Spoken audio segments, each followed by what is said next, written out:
social uses of speech. And this is the realm of social linguist. And a social linguist is looking at how speech behavior is affected by cultural factors and social context. Now, when I was doing the overview, we talked about how status and rank can affect the way we talk. The way you talk to your peers might be different than how you talk to your parents, might be different than how you talk to your teachers, preachers, the police. All of those people you might take a very different tone or approach with depending on your social rank and status with them. And it's not just titles, right? Like you could put PhD in front of your name, or Mr. or Ms.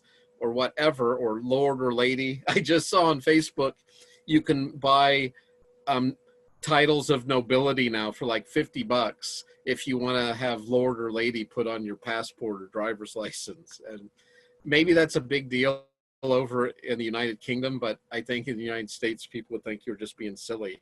But you can buy them now. That's how they're generating some money in some of these old castles and families, is they're selling titles at $50 a pop. So rank, age.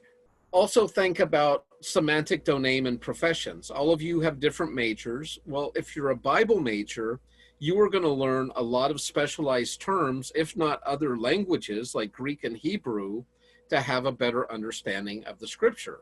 But if you're not a Bible major, how many of you know what, let me do a test.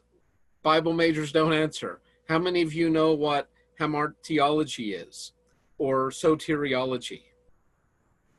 Anybody? Hamartiology or soteriology? I just learned them today. Oh, Yeah, from we learned them Whitney? we learned them in theology. Soteriology is I think it's a study of sin, or maybe That's that's the uh first one, hamartiology. yeah, hamartiology, and then soteriology is the study of, can't remember, but we learned them in theology today. Yeah, Salvation.